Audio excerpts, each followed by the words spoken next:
सबसे पहले देखेगा we met a lot of people at our holiday. इसका मतलब ये हुआ कि यार हमारा जो हॉलीडे था ना, उसके दरमियान हम बहुत सारे लोगों से मिले थे।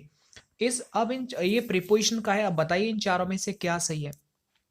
ज़्यादा मैं टाइम नहीं दूंगा क्योंकि काफ़ी लंबा वीडियो होने वाला है। अब देखिएगा, मैं आपको थोड़ा एक कॉन्सेप्ट बताता हूँ। जब भी कभी ना कभी ड्यूरेशन ऑफ टाइम की बात किया जाए, ड्यूरेशन ऑफ टाइम आपको पता है ना, हॉलीडे जो होता है वो एक ड्यूरेशन ऑफ टाइम होता है। छुट्टियां क्या होता है, एक कोई टाइम होता है कि नहीं, किसी टाइम के दरमियान। इसका मतलब ये हुआ कि we met a lot of people, हम बहुत सारे लोगों से मिले ड्यूरिंग आवर हॉलीडे, यानी कि अपनी छुट्टियों के दरमियान, छुट्टियों के दौरान हम बहुत सारे लोगों से मिले। तो बताइए इसमें राइट आंसर क्या हो जाएगा, ड्यूरिंग हो जाएगा। ऐसे समझो आपके पेपर में यही क्वेश्चन आ गया, अब आपको करना कैसे है। तो मैंने कॉन्सेप्ट आपको बता दिया, मैं ज्यादा बातें नहीं करूंगा, मुझे दिख रहा है बस कुछ टाइम के बाद आपका पेपर होने वाला है। इसलिए एयरफोर्स ने भी ऐसे कोई भी एग्जाम हो, आप इन्हें देखो, मंथन से देखो। अब मैं बात करता हूं, you must remind me to post the letter. यानी कि वो ये कह रहा है कि अच्छा किया आपने कि यू मस्ट रिमाइंड मी, आपको मुझे रिमाइंड कर देना चाहिए, याद दिला देना चाहिए, टू पोस्ट द लेटर्स, यानी कि मुझे लेटर्स को क्या करना है, पोस्ट करना है। तो इसके लिए आपको मुझे याद दिला देना चाहिए। अब देखो इसमें भाई कोई गलती नहीं है, क्योंकि रिमाइंड का मतलब याद दिलाना होता है। तो इसमें नो इम्प्रूवमेंट है, कोई दिक्कत नहीं है, एकदम सही है वो। अब आगे बढ़ जाते हैं। आगे देखो, people whom are outdoors for for long periods of time, यानी कि जो लोग दरवाजे के बाहर काफी लंबे समय से बाहर है ना, नीड टू प्रोटेक्ट देमसेल्फ, उनको जरूरत है अपने आप को सुरक्षित करने की, to avoid the harmful effect of too much sun. आपको पता है बहुत धूप पड़ रही है, उसे उसे अवॉइड करने के लिए, हार्मफुल इफेक्ट से बचाने के लिए उनको क्या कर देना है, हमको उसके बारे में वो बात कर रहा है। इसका मतलब देखो एक ही है, सिंपल, इसे मत पढ़ो ये क्या लिख रहा है, तेल लगाने दो, हमें इससे कोई मतलब नहीं है। मतलब हमारा है कि इस जगह पर क्या आएगा। एक मैं आपको तरीका बता देता हूं। पीप हुम माने होता है जिसको, क्या होता है बताओ, हुम माने होता है जिसको, ठीक है, जब वो बीच में आए तो। पीपुल हुम आर आउटडोर्स, यानी कि पीपुल जो लोग हैं, लोग जिसको जो बाहर हैं, ये तो गलत हो जाएगा। इसका मतलब ये हुआ कि यहां पर हु एकदम सही है। लोग यानी जो इंसान, जो लोग, पीपल जो, अगर हु बीच में है तो इसका मतलब होता है जो, यानी कि लोग जो बाहर खड़े हुए हैं बहुत लंबे समय से। तो बताओ जो वाला एकदम सही बैठ रहा है कि नहीं बैठ रहा, बैठ रहा है ना। अब मैं आपको एक इसका ग्रामर का भी कॉन्सेप्ट बताता हूं। देखिएगा होता क्या, आपको ये पता चल रहा होगा इस सेंटेंस में इसके बाद ये जो वर्ब है वो प्लूरल दे रखी है ना। बोलो, वर्ब क्या है, आर है। और ऐसा रूल होता है कि वर्ब के पहले सब्जेक्टिव केस का रिलेटिव प्रोनाउन हमें यूज करना होता है। इसीलिए हुम का जो सब्जेक्टिव केस होता है वो हु होता है। तो इसीलिए मुझे जबरन यहां पर हु करना पड़ेगा। तो दोनों तरीके से आप समझ लो जैसा आपको अच्छा लगे। अच्छा, और एक अच्छी चीज बताऊंगा आज मेरे साथ क्या हुआ। आगे देखो, since setting up the club has produced so many players. जब से स्टार्ट हुआ ना भाई, तब से मतलब क्या है, इस जो क्लब है उसने बहुत सारे प्लेयर्स को प्रोड्यूस किया। ये समझो इसमें ओवरऑल इसका सेंटेंस, ये जो सिंस सेटिंग अप दे रखा है, क्या ये सही है। पहले मैं आपको चलो बताता हूँ, कॉन्सेप्ट बताता हूँ। एक बात बताओ, सिंस, आफ्टर, बिफोर, ये सब क्या होती है, प्रीपोजिशन होती है कि नहीं होती है। बोलो। आप बोलेंगे सर जी हाँ होती तो है, क्योंकि ये है ना, ये जो सिंस है वो एक प्रीपोजिशन है। अच्छा मैं आपको ऐसे समझा देता हूं, जैसे मैंने बोला कि I want to talk to you, मैं तुमसे बात करना चाहता हूं। I want to go to Agra, मैं आगरा जाना चाहता हूं। एक आप बात बताइए, ये दोनों प्रीपोजिशन है ना, तो प्रीपोजिशन के बाद बताओ क्या आता है, या तो प्रोनाउन आएगा वो भी सब्जेक्टिव केस वाला, या फिर कोई नाउन आएगा। बोलो यस और नो। एक आप बात बताइए, ये भी एक प्रीपोजिशन है। तो जो सेटिंग अप है ना मेरे भाई, ये फ्रेजल वर्ब है, और ये रूल होता है कि प्रीपोजिशन के बाद कभी भी फ्रेजल वर्ब नहीं आती है। यानी प्रीपोजिशन के बाद कभी फ्रेजल वर्ब नहीं आती है। तो इसका तो मतलब ये हुआ कि भाई नो इम्प्रूवमेंट वाला तो हट जाएगा। ठीक है। अब एक चीज समझिएगा, यानी कि ये होता है ना, जो प्रीपोजिशन होती है इसके बाद क्या आता है, नाउन आएगा। वो प्रोनाउन हो सकता है लेकिन रहेगा सब्जेक्टिव केस। इस तरह से मैं आपको समझाने की कोशिश कर रहा हूं, नाउन आएगा। तो एक बात बताओ, यहां पर सिंस हैव दे रखा है, सिंस के बाद वर्ब है, बताओ वर्ब नहीं आती है, नाउन आता है। सिंस के बाद बीइंग आ रहा है, ये तो वर्ब भी बन गई एक तरह से, ये भी नहीं होगा, इसीलिए ए वाला बचा हुआ है, इसलिए ये एकदम सही हो जाएगा। क्लियर है। आगे देखिएगा, the opposition members in the legislative assembly have decided to oppose any bills. यानी कि जो अपोजिशन है ना, अपोजिशन के जितने भी मेंबर्स हैं, वो उन्होंने क्या किया है, लेजिस्लेटिव असेंबली के अंदर उन्होंने डिसाइड कर लिया कि कोई भी बिल आएगा ना, हम उसे आगे जाने से रोक देंगे, ठीक है, रूलिंग पार्टीज के माध्यम से। इसका मतलब है राइट आंसर हो जाएगा पुट फॉरवर्ड, इसमें कोई गलती नहीं है। पुट फॉरवर्ड का मतलब क्या होता है, अग्रसर करना, ठीक है, आगे बढ़ा देना किसी चीज को। चलिएगा अब हम आगे बढ़ जाते हैं, इसने कहा तो हम भी आगे बढ़ जाएंगे, कोई टेंशन तो नहीं है, आराम से आप समझ जाइएगा। The department has been running this programme from the past 2 years। ये वाला सेंटेंस है और बहुत ही ज्यादा सिंपल है, मैं उम्मीद करता हूं आपका दिमाग में आ गया होगा कि मैं क्या बताने वाला हूं। एक आप बात बताइए, यहां पर हैज बीन, हैव बीन और आईएनजी दे रखा है, और आगे देखो कभी टाइम की बात की जा रही है, इसका मतलब ये हुआ कि इसमें सिंस और फॉर का प्रयोग होगा। तो भैया फ्रॉम तो आ ही नहीं सकता, नो इंप्रूवमेंट वाला कट गया, इसका मतलब है कि इसकी जगह कुछ ना कुछ तो जरूर आएगा। तो ऐसे में फॉर द 2 years, एक बात आपने पढ़ा होगा कि फॉर द 2 years एक पीरियड ऑफ टाइम होता है। जब भी कभी पीरियड ऑफ टाइम यदि आ जाता है, 2 साल, 3 साल, 2 महीने, 3 हफ्ते, 3 साल, ऐसे में क्या होता है, फॉर लगा देते हैं। क्या लगा देते हैं, फॉर लगाते हैं, इसीलिए ए वाला एकदम सही हो जाएगा। सिंस तो आएगा नहीं, क्योंकि 2 years जो होता है ना, वो एक अनिश्चित टाइम होता है। जब अनिश्चित टाइम होता है तो फॉर लगाते हैं, और निश्चित होता है तो सिंस लगा देते हैं, ये आप सबको पता होगा। ये टाइम दे रखा है, पीरियड ऑफ टाइम, इसीलिए सिंस फॉर तो होगा ही होगा, इसीलिए वैसे गलत हो जाएगा। तो राइट आंसर हो जाएगा ए वाला। आगे बढ़ जा, मजा आ रहा है कि नहीं आ रहा। देखो एक बात मैं कहना चाहूंगा, खैर मजा वजा की कोई बात नहीं है, वो तो थोड़ा बहुत मजाक है, लेकिन आप सीरियस तरीके से इनको सबको समझते जाओ।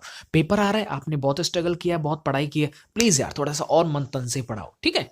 अब जितनी भी वीडियोस है ना, उन सबको प्लेलिस्ट में आज से आप नंबर बाय नंबर स्टार्ट कर दीजिएगा।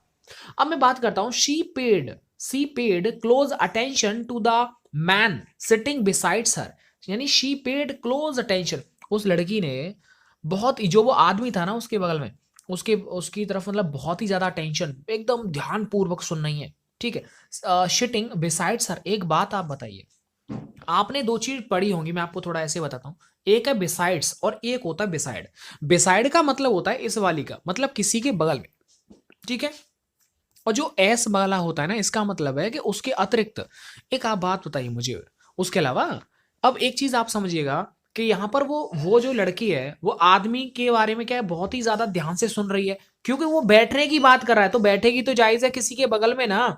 जो आदमी बैठा है वो किसी न किसी लड़की के बगल में ही बैठेगा, तो ऐसे में बगल में बैठेगा, सिटिंग की बात हो रहा है, इसीलिए बिसाइड तो आना जरूरी है, इसीलिए सी वाला राइट आंसर हो जाएगा। I shall see him only if he agreed to the bear the cost. एक बात आप मुझे बताइए, पहले तो ये बताओ बियर द कोस्ट का मतलब क्या होता है उसके बाद मैं तो नहीं बताने वाला, आप ही बताओ, मैं बता चुका हूं इन चीजों को। एक आप बात बताइए, इफ के जो बाद वाला हिस्सा है ये वाला, इसके अंदर आपको इंप्रूवमेंट करना है, इसका मतलब उसके अकॉर्डिंग सेंटेंस, ये जो पेपर बनाया है उसके अकॉर्डिंग है कि आगे वाला हिस्सा एकदम सही है। अगर सही है तो एक आप बात बताइए कि इफ के बाद का जो सेंटेंस है और एक होता है इफ के पहले का सेंटेंस, ठीक है। आप इसे ऐसे भी लिख सकते हैं, if he agrees to the where the cost I shall she him only, ये बाद में भी लिखा जा सकता है। अब एक चीज आप समझिएगा, यानी कि कभी भी इफ आ जाए और इफ से पहले कभी भी शैल विल दे रखा है, तो इफ के बाद हमेशा आपको प्रेजेंट इंडेफिनिट टेंस इस्तेमाल करना होता है। ये कंडीशनल आपने पढ़ा है कि नहीं पढ़ा। तो ऐसे में ही शी इट नेम यदि कभी भी आता है तो वो सिंगुलर होता है, इसीलिए उसके साथ आने वाली जो वर्ब होती है वो भी सिंगुलर होती है, इसीलिए हमारा राइट आंसर हो जाएगा ए वाला, एकदम सही हो जाएगा। आ गया नहीं आ गया, समझ में आ जाएगा। देखो मैं ज्यादा जल्दबाजी नहीं कर रहा हूं, आपका पेपर आ रहा है, बाकी बहुत जल्दी भी कर सकते हो, उससे कोई फायदा नहीं। I can accept anything than dishonesty, ये वाला कॉन्सेप्ट आपको समझाने वाला है, थोड़ा आप गलती ना करें। देखिएगा, आई कैन एक्सेप्ट एनीथिंग, मैं कुछ भी एक्सेप्ट कर सकता हूं, अदर देन डिसऑनेस्टी, यानी कि बेईमानी को छोड़ करके ना मैं सब चीजों को क्या कर सकता हूं, एक्सेप्ट कर सकता हूं, कुछ भी एक्सेप्ट कर सकता हूं। इसका मतलब यह हुआ कि इस एनीथिंग की जगह कभी भी ना थिंग वाला सिस्टम आ जाए, एनीथिंग समथिंग, इसके बाद अगर कंपैरिजन कभी होगा तो वो अदर लगाना पड़ेगा। क्या लगाना पड़ेगा, अदर, इसीलिए एनीथिंग के साथ अदर, और याद रखना अदर के साथ कंपैरिजन में देन लगाया जाता है, इसलिए ये चीजें आपको समझ में आनी चाहिए, ठीक है। मतलब अदर आ गया तो देन आएगा ही आएगा, अदर कंपैरिजन में आता है इस तरह के सेंटेंसेस में। आगे देखिएगा, वन मस्ट ओबे हिज पेरेंट्स, एक आप बात बताइए, मैं कब कई बार बता चुका हूं कि इसका मतलब है कि one must obey one's parents. मुझे पता है जो मेरे अच्छे बच्चे हैं उन्होंने पहचान लिया हुआ इसमें कौन सा एरर है और सर जी क्या बताने वाले हैं। ठीक है, एक आप बात बताइए, ये जो सेंटेंस है मतलब वो ये कह रहा है कि one one must obey one's parents, right ना, मतलब हर किसी को अपने माँ बाप का क्या वो भी मानना चाहिए। इसका मतलब है कि वो इसके बारे में बात कर रहा है, इसके अपने। तो वन का पजेसिव क्या होता है बताओ? वंस होता है। क्या होता है? वंस होता है, हिज नहीं होता। हाँ, अगर यहां पर ही होता तो ये सेंटेंस बिल्कुल सही था। ठीक है, अगर यहाँ यू होता तो यहां पर योर लिखना पड़ता, वी होता तो अवर लिखना पड़ता यहां पर, लेकिन यहां पर वन है इसीलिए इसका पजेसिव लगेगा। तो याद कर लो कुर्बानी, झांसी वाली रानी। आगे देखो, no sooner had she heard the news when she fainted. ये वाला कॉन्सेप्ट तो मैंने काफी बार समझाया और बच्चों हमेशा बोला, ये कॉन्सेप्ट काफी बार पेपर में आता है। स्टार्टिंग में अगर कभी भी नो सूनर आ जाए तो इसके बाद देखना पास्ट आएगा, मतलब हैड आ गया। ये तो कॉन्सेप्ट बिल्कुल सही है। नो सूनर के साथ जो कंजंक्शन चलता है ना मेरे भाई, वो हमेशा देन चलता है। वो भी देन कौन सा? THAN वाला। ये बताओ मैंने हमेशा जब जब आपने पढ़ा होगा तब तब आपने यही सुना होगा, देन कौन सा? AN वाला। क्वेश्चन टैग क्या होता है कि अगर सेंटेंस आपका सिंपल है तो जो क्वेश्चन टैग बनता है वो नेगेटिव बनता है। ये बात क्लियर है? और एक और बात इसमें क्या होता है कि क्वेश्चन टैग में वही वर्ब आती है जो इस सेंटेंस में, इससे पहले वाले जो सेंटेंस है ना उसमें जो वर्ब इस्तेमाल की गई है वो उसी का ही क्वेश्चन टैग बनता है। तो ऐसे में इसमें वर्ब कौन सी है बताओ? वर है ना, तो वर ही इस्तेमाल की जाएगी। तो ऐसे में देखो, अगर ये सिंपल है तो नेगेटिव क्वेश्चन टैग बनता है, अगर ये पॉजिटिव है तो नेगेटिव, अगर नेगेटिव है तो पॉजिटिव, लेकिन वर्ब वही आएगी। तो ऐसे में वर है ना तो मतलब वर ही आएगा। तो पहले तो वॉजंट हटाओ इसे। ठीक है, दूसरी बात, वारंट इट हट जाएगा, क्योंकि इसमें क्या होता है देखो मैं आपको समझाता हूं। अगर ये सेंटेंस सिंपल है और आपको क्वेश्चन टैग आपको बनाना है तो ऐसे में जो सब्जेक्ट और वर्ब होता है ना मेरे भाई, इसी को आप उल्टा करके लिख दीजिएगा। अगर ये सिंपल है तो आप इसे जो हेल्पिंग वर्ब है इसमें शॉर्ट में, ठीक है ना, नोट लगा दीजिएगा और इसे उल्टा करके लिख दो। तो मैं वर में नोट लगा देता हूं तो क्या हो जाएगा बताओ? ये हो जाएगा वरंट। तो इसमें जो दे है अब वो लास्ट में आ जाएगा, उल्टा करके लिख देते हैं। तो राइट आंसर क्या हो जाएगा इसका? ये वाला हो जाएगा। चलो आगे बढ़ जाते हैं भैया जी। आ गया ना, टेंशन मत लेना, सबको समझ में आएगा। अब आप इसे देख लीजिएगा, sleeping, resting and fruits are the best ways to care for a cold. एक चीज आप समझिएगा, ये कॉन्सेप्ट बहुत अच्छा है। देखिए, ये वर्ब है, इसके पहले आप ये देख रहे हैं ये चीजें जो जीरंड जो जोड़े गए हैं वो एंड से जोड़े गए। तो एंड एक ऐसी चीज है, ऐसा कंजंक्शन है कि इसके पहले जो जैसा आएगा वही इसके बाद में आएगा। क्लियर है ना? यानी कि ये देखो आप कि एंड से पहले ये सब जीरंड आ रहे हैं, verb plus ING, verb plus ING. इसका मतलब है एंड के बाद जो चीज आएगी वो भी वर्ब प्लस आईएनजी आएगी। तो इसमें आप ये देखिए कि फ्रूट्स, अब इन चारों को पढ़िएगा, चारों में कौन सा आ रहा है बताओ? चारों में कौन सा आ रहा है? आप इसे जब थोड़ा सा पढ़ेंगे तो आपको ये समझ में आ जाएगा। थोड़ा सा जो अंडरलाइन है वो थोड़ा सा ऊपर नीचे हो गया, तो ऐसे में राइट आंसर इसका बी वाला हो जाएगा। ठीक है, ठीक है भाई, एक बात तो एंड ये आ गया, अब बार बार तो एंड आएगा नहीं, तो ऐसे में उसे क्या करना था मैं आपको बताऊं। उसे ये करना था कि ये जो अंडरलाइन है वो एंड तक बढ़ाना था। ठीक है, यानी कि वो इस जगह पर पूछ रहा है, मतलब इस जगह पर। तो इस जगह पर आप ये वाला बी वाला एकदम सही कर देंगे। ठीक है, क्योंकि क्या हो जाएगा, ये हट जाएगा तो एंड से जुड़ेगा। अब एंड से पहले आईएनजी वाले आ रहे हैं तो एंड के बाद भी आईएनजी वाले आएंगे, इसीलिए ये सही है। सर जी एंड के बाद ये भी तो आईएनजी आ रहा है। मेरे लल्लू देख, यहाँ पर दैट दिख रहा है, दैट नहीं आना चाहिए, डायरेक्ट आईएनजी आना चाहिए। आगे देखिएगा, I do not like these kind of novels. ये समझिए, ये मैं समझाता हूँ। कभी भी जब जब कभी भी ना दीज आ जाए या फिर दोज आ जाए, क्योंकि ये प्लूरल है इसीलिए ये इनके साथ जो भी यहाँ पर नाउन आएगा वो भी प्लूरल आएगा। क्या आएगा? वो भी प्लूरल आएगा। तो देखो दीज के साथ ये जो काइंड आ रहा है, ये काइंड नहीं काइंड्स आना चाहिए। तो यहाँ पर क्या हो जाएगा बताओ? ये दीज काइंड्स यहाँ पर आना चाहिए। अब एक चीज और मैं बताऊं, इनका सिंगुलर होता है दिस और ये क्या होता है? दैट।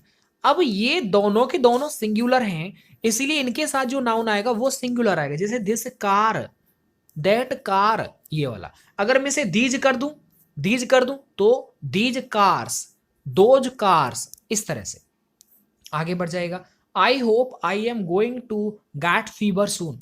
ये वाला क्वेश्चन जो कॉन्सेप्ट है वो ज्यादा प्रॉब्लम आपको नहीं करेगा। राइट आंसर हो जाएगा I fear, I am going to get fever soon, fear आएगा। अब आप कहेंगे गुरुजी ये फियर क्यों आएगा? 123 है भाई, देख लेना, नंबर फंबर मत मिला देना।